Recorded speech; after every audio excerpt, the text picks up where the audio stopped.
메시지의 후속타로 이 살인마 문재인이가 왜 살인마냐? 노무현을 죽이고 대한민국 국민들을 학살하려는 그런 인간이기 때문에 살인마 문재인이가 장악한 이 청와대는 도굴금 처리 주식회사다 이렇게 좀 했습니다. 마치 청와대가 이 도굴금의 그 작물 처리장인 것 같아요. 작물 처리장, 그죠? 자, 우리 정세 말씀 듣고 제가 사이사이에 좀 질문을 드리거나 또 코멘트를 하거나 하겠습니다. 말씀 들어보겠습니다. 하진 않았는데 살다 보니까 별꼬라지를 다 봅니다. 예, 참 기가 찹니다. 기가 찹니다 진짜로. 예. 인간이 살아오는 동안에 거짓과 진실은 항상 함께 해왔습니다. 어느 시대라도 거짓과 진실은 항상 공존해 왔죠.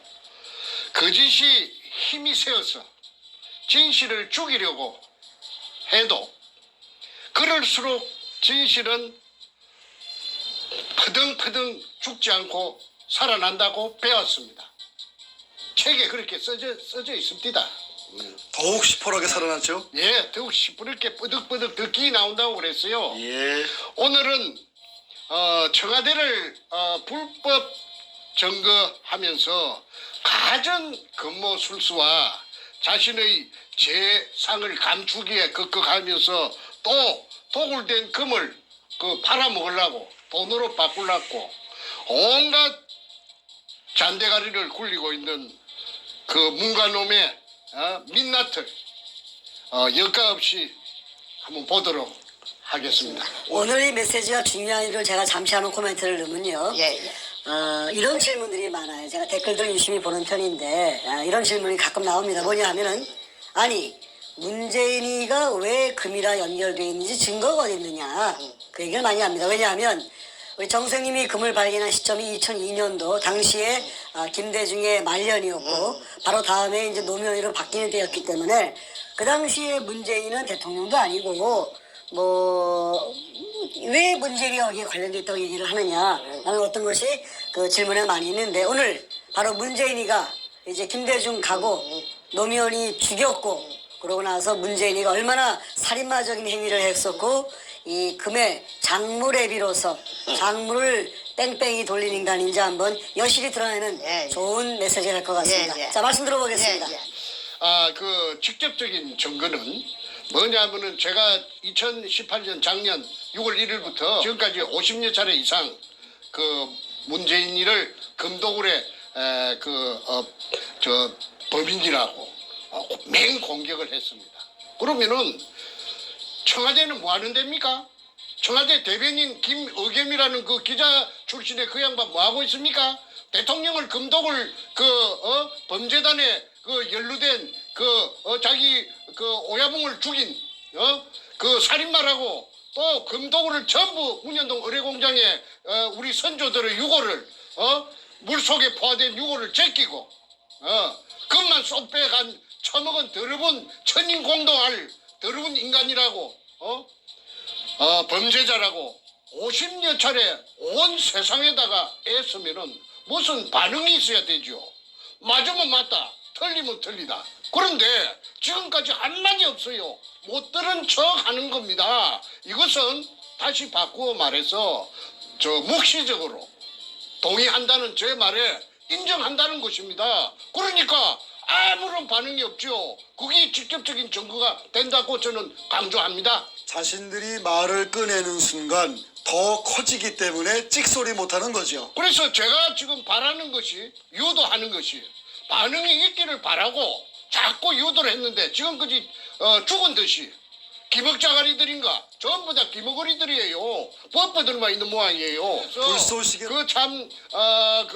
그래도 그놈들이 머리가 있어가지고 이걸 갖다가 대꾸를 하고 나서는 순간에 바로 뻥튀기가 된다는 것을 잘 아는 모양입니다. 어쨌든 지난 2002년 3월 2일 날 참 꿈속에서도 그리워하던 구멍 하나를 뚫었습니다. 우리 할아버지 땅도 아니고 아버지 땅도 아니기 때문에 10년 세월이 걸렸어요. 문현동 1219-1번지에 직경 60cm로 지하 안반층 16m를 뚫고 땅속에 숨어있던 그 지하 수평굴의 천정을 관통하는 개가를 올린 것입니다. 그거는 현대 과학이 발달돼가 있기 때문에 땅 속에 16m에 존재하고 있던 그 낯선 구리 하나, MRI 같은 기계에 걸린 것입니다. 그 MRI 기계를 갖고 온 데가 어디냐면은 대전에 있는 배재대학이에요. 배재대학 토목공학과에서 미국 하와이에서 그 기계가 들어온 지가 얼마 안 되는 기계를 제가 어떻게 알고서 그 돈을 주고 그다음에 그 손홍이라는 교수를 갖다가 그 당시 돈 300만 원을 주고 그래가지고 그 찾아낸 것이 그 구멍을 뚫게 된 것이죠. 그런데 이게 그 물이 지상 17m 높이로 한 3시간 반인가 뿜었다고 제가 말했습니다. 그때 그 수압이 얼마나 세었던지 도굴단들이 선구자 방송에서 하는데 그런 사진이 여과 없이 분출하는 장면이 물기둥이 솟아오르는 장면이 있더라고요. 그런데 그 자기네들이 그 무식한 놈들이 돼서 물기둥이 솟아오르는 그 자체가 박숭이 굴이 아니라 하는 걸 나타내는 가장 중요한 증거인데도 불구하고 그걸 보여주더라고요. 내가 조금 전에 봤습니다. 물 기둥이 막 시절이 하늘로 치솟아 오릅니다. 그때 그 광경이 산속 저 뒤에 있는 옹벽 안쪽에 어마어마하게 큰 그 공간이 존재하는 것을 나타내는 바로 물리적인 현상이고 증거입니다. 제1의 증거입니다. 무엇이라느냐 하면 토목공학에서 수리수문학에서 오리피스 현상이라고도 하고 그 다음에 분수대 현상이라고도 합니다. 우리 한국말로. 그거는 수압이 없으면 절대 올라올 수가 없는데 만약에 박숭이의 실패한 굴이라였다면은 한 방울도 올라오지 않는다는 수자원공사의 유권 해석이 있습니다. 클 것이니까 높고 클 것이니까 물이 꽉 들어차갖고 재어 있다가 백주름이가 무식하긴 무식하네. 아니 그럼요. 그러니까 그 씨가 안 닿습니다. 그 다음에 또 하나 더 내가 말하겠습니다. 저를 사기죄로 이제 똘똘 몰아서 징역 4년을 살렸는데 그러면은 내가 그 사기를 갖다가 누구를 통해서 쳤습니까? 김성태라는 그 소도동놈 삼천포 소눈깔같이 생긴 그놈 덩치 큰 놈 그놈이 여기저기서 자기 아는 지인들에게서 돈을 구워갖고 온 겁니다. 그 조건은 뭐냐 하면은 성공하면 10배로 준다는 그걸 보장을 내한테 해달라고 해서 내가 글자 몇 자 써준 그 죄밖에 없습니다. 그리고 그 돈은 그놈하고 내하고 갈랐었다고 판사 앞에서 그놈이 나는 한 30% 줬다고 하고 100만 원 같으면은 30만 원 그놈 새끼한테 줬다고 30% 줬다고 했고 그놈은 거짓말로 15% 정도 그렇게 15만 원 정도 받았었다고. 그러니까 그런 새끼가 아무 직업도 없고 백수 건달이고 집도 절도 없는 놈이 가족을 미기 살려야 될 거 아닙니까? 가족이 또 9인가 됐어요. 그런데 어째서 그러면 같이 갈랐었으면 사기 공범이 돼가지고 같이 진역을 살아야 될 텐데 그러면 쏙 봐주고 내만 전부 다 딸딸 말리 있어요. 그게 자체가 이 위에서 그 당시에 노무현 참여정부의 민정수석을 하던 그 문재인이라는 자가 작용을 했기 때문에 검판사들이 압력에 눌려가지고 그래가지고 이 말하자면은 이 사건의 가해자와 피해자가 뒤바뀌고 지금까지도 저놈들은 잘 먹고 잘 살고 이제 아까 1조 5천억 백주놈이 그 다음에 김성태 8,900억 그 다음에 정문교의 거창기업 6,800억 국세청에서 세무 가표가 그리 나왔지 않습니까? 그런데도 불구하고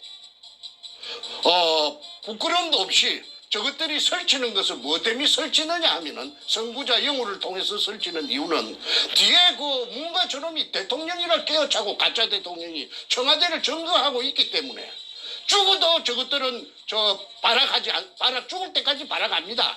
그래서 별별 짓을 다 하고 있는데 저는 그거 대응해 주는 것이 오히려 고맙습니다. 왜 그러느냐 하면은 시청자들이 영리하니까 시청자들이 보면 누가 거짓이고 누가 참인지 진실인지 다 표가 나서 알 것이기 때문에 오히려 저희 진실을 더 선명하게 부각시키는 계기가 되기 때문에 저는 별로 개의치 않습니다. 자, 지금 이 순간 다시 한번 그 금도굴 사건 우리가 뭐 몇십 편을 내보냈기 때문에 처음부터 보신 분들은 내용을 많이 아시는데 예. 최근에 보신 분들이 부쩍 늘어났기 때문에 예. 간단하게 아주 간단하게 예. 금도굴이 언제 시작된 제가 한번 그 일지만 제가 한번 다시 한번 말씀드리고 다음 얘기 한번 넘어가겠습니다. 예. 금도굴 금에 대한 발견부터 얘기해야 될 것 같은데 예. 지금 말씀드린 10년에 걸쳐서 그 부산 문현동 일대를 탐사하신 이후에 바로 2002년 3월 2일 바로 문현동에 수직구가 완성이 되었습니다. 그 지하 4m부터 물속이 포화 상태로 확인됐고요. 예. 그러고 나서 같은 3월 18일경 중순 좀 지나서 일본 글자로 이등충이라는 글이 쓰인 마대가 수평물 속에 꽉 차 있는 것이 항토색. 확인이 되었습니다. 예. 이 이등충이라는 글을 쓴 것은 그 일본 일제 시대 때 그 굴이 완성되었다는 증거가 되겠지요. 예. 그러고 나서 바로 며칠 얼마 뒤에 3월 말쯤 돼가지고 김성태 일당이 우리 정생님의 오른팔이었는데 이 사람이 배신을 한 다음에 아니 저한테 독을 하자고 종용을 했죠. 그렇죠. 예. 배신하면서 예. 이 도구를 하자, 예. 금을 빼돌리자고 예. 이제 제안을 해서 국가에 친구하지 말고 그렇죠. 살짝 빼먹자고 했죠. 정생님은 이제 그걸 갖다가 반대했고 김성태는 도구를 하자고 맘먹었기 때문에 이제 배반이 일어납니다. 예. 정확하게는 4월 5일 날 배신이 일어나는 이걸 제가 인지를 한 것이 4월 5일이죠. 생각이 됩니다. 예. 그러고 나서 4월 중순경에 바로 이 김성태가 정생님이 이제 눈의 가시가 돼버렸으니 자신은 도구를 하고 싶은데 정생님은 도구를 반대하고 있으니 국가에 세금 내고 정식으로 이걸 우리가 클레임을 하자 얘기했으니 김성태가 당시에 좀 힘이 좋은 나현철이에게 정충재 선생을 죽이라고 살인 교사 예. 지시를 합니다. 예. 이런 예. 식으로 이제 숨가쁘게 예. 죽고주의가 시작되면서 예. 그리고 그들은 예. 도구를 시작해버립니다. 그래서 제가 한마디만 하겠습니다. 그래서 말하자면은 이 금을 물속에 산더미처럼 져 있는 금을 처먹기 위해서 주체인 저를 제가 찾아낸 제가 주체지요. 그러니까 저를 갖다가 그 백주놈이 등을 끄잡아 이어가지고 저를 갖다가 팽시키기로 작정하고 모함을 했습니다. 그 기댄 언덕이 뭐냐면 자기네들 그에게 힘을 실어줄 언덕이 누구느냐면 노무현입니다. 노무현이 정권하고 붙어버린 거예요. 그러면 그 뒤에 배경이 누구느냐면 그 현직 대통령이 뒤에 당선자 시절부터서 뒤에 딱 버티고 있으니까 병풍 역할을 해주니까 아니 뭐 긁어질 게 있겠습니까? 정충재는 힘도 없고 백도 없고 다 힘이 빠져갖고 지쳐 쓰러질 지경인데 그래가지고 그때서부터 지금까지 처절하고 외로운 그 전쟁을 갖다가 저 혼자 일대 다수 수백 명인지 천 명인지 모르는 기라성 같은 놈들을 상대로 해서 외롭게 고군분투해 온 것입니다. 자, 이제 노무현 얘기로 들어가 보겠습니다. 예. 자, 노무현 얘기가 배경이 있다 이렇게 주장하셨는데 실제 그런지 한번 확인해 보겠습니다. 김대중에 이어서 노무현 얘기가 청와대를 장악합니다. 2003년 바로 다음 해인 한 1년쯤 지나서 2003년 3월 9일에 이런 방송이 나왔어요. 뭐냐면은 당시에 노무현과 젊은 검사들과의 대화의 장 뭐 이런 방송이 나옵니다. 그 당시에 서울중앙지검의 발령을 받은 신인검사인 김영종이 아주 용감무쌍하게 발언을 합니다. 질문하는데 이런 질문을 했습니다. 노무현에게 대통령에 취임하기 전에 전 부산 동부지청장인 박용석에게 청탁 전화를 하신 적이 있다. 그때 왜 검찰에 전화를 했습니까? 라고 물었습니다. 그러면서 노무현한테 물었죠. 그렇죠. 그것이 바로 검찰의 정치적 중립성을 훼손하는 발언이었다고 생각하지 않습니다. 그 얘기했습니다. 돌직구를 날린 겁니다. 그때 노무현이가 뭐라 그랬죠? 그 당시에? 그래서 노무현이가 그 말을 듣고 이쯤 가면은 막가자는 거지요 하고 헛웃음을 민망하니까 민망했죠. 양심이 찔리니까 화면에 시켰습니다. 그 표정까지. 예. 그래서 헛웃음을 이쯤 되면 막가자는 거지요 하면서 헛웃음을 지으면서 당황하는 기색이 역력하게 그 화면에 보면은 나타납니다. 그래서 노무현이 우물쭈물 하면서 변명하기를 청탁 전화가 아니었다. 해운대 지구당에 당원이 사건이 계류돼 있는 모양인데 자기 당원이 애원대 지구당의 자기 당원이 사건에 계류돼 있는 모양인데 위원장인 나에게 노무현에게 억울하다고 자꾸 호소하니 혹시 지청에서 검사들이 못 다들은 얘기가 있는 것 같으니까 한번 들어주십시오 하는 취지로서 더듬더듬 우물쭈물하면서 들어주십시오 그뿐이다. 이 이야기가 전부 다 하면서 해명을 했습니다. 그거는 의식이 똑바로 bek힌 보통 사람들이라면은 뭔가 이상하다. 어째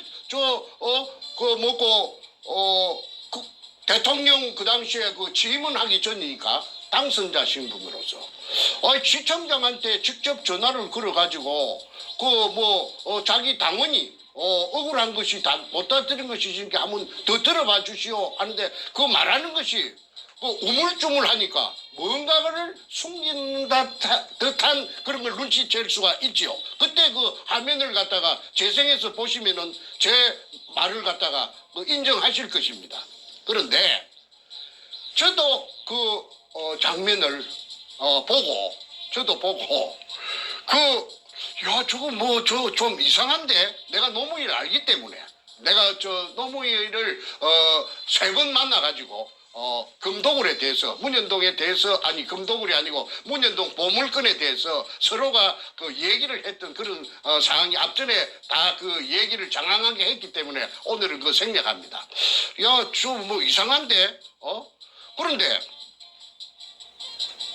내가 그 이후에 수사를 해달라고 진정서를 이어가지고 서경석이라는 종교깡패 목사 그게 이제 검찰에 작용해가지고 사건을 해결하도록 해주겠다고 해서 제가 진정을 해가지고 그래가지고 이제 동부지청에 수사가 시작되었습니다. 오청 특수부에서 서범중이라는 애송이 그 당시에 고대 법대 나오고 대구 놈이 있는데 뚱보가 있었어요. 그게 이제 수사를 하는데 이게 영 개판으로 하는 거예요. 이거 내 말은 인정하지 않고 자꾸 말이지 도굴단을 비호하고 말이지 사건을 비비 꼬기 시작하더라고. 6달 동안. 그런데 한 번은 수사를 받다가 화장실에 갔습니다.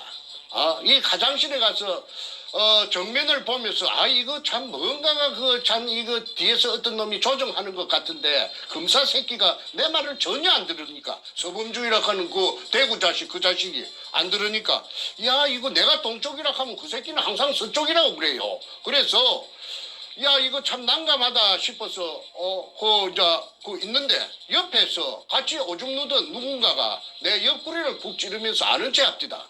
그래서 휘뜩 보니까 내보다 키가 작은데 아무개가 또 내 아는 진주에서 알던 후배예요. 그 진주지청에 무전사로 있었는데 무전사. 본래는 그 친구가 배를 타든 원양어선을 타든 무선사인데 검찰에 취직이 돼가지고 말하자면 통신을 담당하는 그런 직책이었는데 진주 검찰청에 있다가 니요 웬일이고 한게 내 요 회사로 정근 온 지가 한 1년 안 됩니까? 형님은 요게 웬일입니까? 해서 내가 그 문현동 금도굴에 대해서 내가 이야기를 했더니 그 애가 하들짝 놀라면서 하는 말이 아이고 형님이 주인공입니까? 그래 네가 어째 그래 문현동의 금도굴 사건을 아느냐 하니까 이거 우리 회사 직원들 전부 다 모르는 사람이 없습니다. 어째 모르는 사람이 없단 말이냐? 노무현이가 우리 회사 그 사장한테 지청장한테 박용석이한테 전화를 걸어가지고 회사는 거죠. 예. 자기네 지청을 일컬어서 회사라 하더라고. 그러면서 우리 회사 사장한테다가 그 전화를 한 게 노무현이 아닙니까? 내가 이제 그런 걸 모르는 줄 알고 그래 무엇을 부탁하려고 전화를 했다 하대 할게 아이고 문현동에 그 금도굴 그 형님이 주인공인 줄 나는 몰랐는데 그 금도굴에 타치하지 말라고 전화를 갖다가 한 걸 갖다가 우리 회사 직원 여자 직원 타이피스트까지 전부 다 전화 교환한 거지 다 압니다. 동부지청에 직원들 다 안다고 그러대. 그래서 내가 꿈을 깼습니다. 아, 노무현이가 가담이 되었구나. 노무현이라 하는 이 더러운 도둑놈이. 그럼이 그 앞전에 내가 도둑놈이라고 했어요. 그 김해 임업시험장에 저거 형 노건평이하고 같이 그 철조망을 절단하고 들어가서 그 단감나무 묘목을 뭐 100개 지마로 100개 뭐 200개 훔쳤는지 300개 훔쳤는지 모르죠. 그래갖고 저거 집 뒤에 봉아리 뒤에 산에 저거 산에 조그마한 산이 있는데 거기에다가 그 단감나무 과수원을 조성했다고 그 새끼가 그 온 사방에 무슨 훈장 받을 자랑인 것처럼 떠들기 때문에 세상에 알려졌지요. 제가 지어낸 말이 아니고요. 원래부터 도벽이 있는 사람이 그렇죠. 그런 게 이제 머리가 좋아가지고 죽으라고 쪼아갖고 10년 동안 그래갖고 저 사법시험에 파스해갖고 1년 반 정도 그 대전에서 대전지법에서 저 뭐이가 그 판사 생활을 했는데 월급이 작아갖고 사표 놓고 부산에 내려와갖고 그 도청 앞에서 부영동 도청 앞에서 변호사 하면서 그 문과 적을 만난 겁니다. 자, 그래가지고 같은 도둑놈끼리 만난 거예요. 자, 여기까지 정리하면은 노무현이가 대통령 취임하기 전에 검찰 측에 전화해서 지시를 했다. 무슨 지시를 했냐 하면은 문현동 금도굴 사건에 대해서 타치하지 마라. 건들지 말아라. 엄포를 놨다. 엄포를 놨다. 그러니까 정충재 바보 만들고 감옥에 집어넣어버리고 이 사건을 봉합시켜라. 손대지 마라. 모르죠. 손대지 마라. 덮어라. 예. 오케이. 그걸 이제 김영조이가 말하자면 그때 젊은 검사들과의 대화의장에서 그걸 바로 돌직구로 안 날렸으면은 제가 어떻게 이런 걸 알 수가 있었겠습니까? 그렇죠. 됐습니까? 그분은 저 안양지청장을 끝으로 해가지고 검사장 승진이 안 되니까 옷을 벗고 제 알기로 한 3년 정도 전에 저 서초동 앞에 그 송결이라고 송결자는 한문으로 결백하다 할 때 깨끗하다 아마 결자 모양인데 소나무 송자 그러니까 늘 푸른 소나무니까 소나무처럼 늘 푸르게 깨끗하다 오염되지 않겠다 아마 그런 그 사람의 신조모인데 간판을 그걸 걸고 변호사를 개업하고 있다가 얼마 전에 자유한국당에 중앙윤리위원장으로 영입된 걸로 제가 알고 있습니다. 그런데 그 사람을 내가 찾아가서 만났어요. 그 사람한테 찾아가서 만나서 긴노유리 오퍼레이션 그 책도 내가 한금백화점 책도 한 권 주고 그 다음에 정충재를 잘 알고 있습니다. 그래서 앞으로 필요하다면은 그 만약에 한국에서 청문회가 열린다든지 그다음에 국정조사가 열린다든지 해서 수사가 본격적으로 시작되면은 그분에게 내가 도움을 요청할 계획입니다. 예. 뭐 더 이상 그분이 한테 입장이 난처할까 싶어서 그분에 대한 언급은 생략하도록 하겠습니다. 예, 알겠습니다. 하여튼 김용정 당시 검사가 아주 올곧게 노무현한테 돌직구를 날렸고 그 이후로 좀 남원들한테 이제 밑보였는지 하여튼 크게 성장하지 못하고 이제 변호사 개업으로 가고 있는데 잘렸죠. 검사장 그렇죠. 승진이 안 되면 잘리니까. 자, 하여튼 그 모든 정황을 정리했을 때 노무현이가 대통령 당선이 되면서 취임하기도 전부터 검찰에 압력을 넣어서 이 사건을 건들지 못하게끔 압력했다는 것이 이제 다 파악이 됐습니다. 다음 얘기 넘어가 보죠. 그 다음에 이제 그 노무현이가 관련되었다는 거는 그거 하나를 이야기했는데 또 하나만 더 이야기합시다. 그러시죠. 여러 예. 개 있지만은 시간 관계상. 그러시죠. 그 노무현이하고 그 도굴두목 백준엄이하고는 모르는 사이가 아니고 아는 사이라요. 서로가. 얼마 정도 아는 사이냐면 20년 같이 그 이전에 그 도굴 사건 이전에 한 20년 동안 동호회를 같이 했어요. 동호회. 그 증거가 다 있죠. 예, 동호회가 뭐냐면은 그 증거가 인터넷에서 제가 찾아냈습니다. 그 한국 열기구 협회라는 게 있어요. 그 풍선에다가 속구리를 달고 불로 피해갖고 날아가는 게 있는데 열기구 협회라는데 그게 노무현이가 25년인가 20년 되고 그 다음에 회장이 누구느냐면 그 백준엄이가 회장이에요. 그래서 저 태평양을 건너가는 그 이벤트를 2001년도에 할 적에 백준엄이가 총괄본부장이고 그 노무현이가 추진본부장입니다. 국회의원 종로 국회의원으로서 그래서 그 두 놈이 묘하게 내가 연결고리를 찾으려고 내가 참말로 고생을 많이 하다가 내가 찾아낸 것이 열기구 협회 회원이었다. 그리고 문현동의 금도굴에 열기구 협회의 그 간부들 많이 동원되는 것이 김성태가 쓴 그 제주도 탐사일기 A4 용지 404쪽짜리에 그게 은종진이라든지 그 영감이 아마 나이가 많아서 죽었을 건데 그런 사람들이 많이 나타납니다.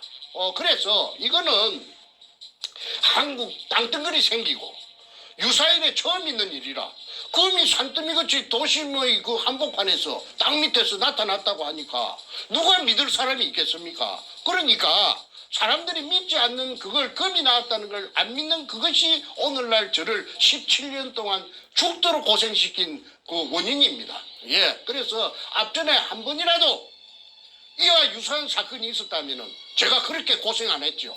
벌써 해결됐죠. 그리고 일망타진되고 한국에는 큰 도움이 되고 부산시에도 큰 도움이 되었을 겁니다. 왜냐하면은 그 도굴 금이 나온 그 유골이 재여 있는 의뢰공장 그 실체가 1공장부터서 5공장까지 있는데 그 도면이 그 백주놈이 가방 속에서 제가 입수해가 갖고 안 있습니까? 그게 범례에 보면 범례에 보면은 한 부분이 끝에서 끝까지 4km입니다. 그러면은 그 도면 그 자체를 전부 다 그 4km라 하는 걸 대입을 하면은 한 15km, 20km가 동서남북으로 된다는 결론입니다. 그러면은 부산시 남구 지하에는 그 용호동까지 수산대학 용호동 용당 캠퍼스 있는 그런 쪽까지 UMO지 근처하고 그지 지하 왕국이 존재한다는 겁니다. 지하에. 그러니까 그게 실체적인 그 자기 모습을 드러내면은 그 어마어마한 관광지가 될 수가 있죠. 부산시의 관광 자원이 부족합니다. 특히나 바다니까 한국에서 제일 큰 항구 도시니까 그 부산시에서 그 의뢰공장하고 지하 의뢰공장하고 그다음에 바다하고 연계한 관광 상품을 만들어낸다면 아마 세계적인 관광 명소가 돼가지고 황금알을 낳는 거위가 돼서 부산시 재정에 엄청난 이득을 갖고 올 것이라고 제가 확신합니다.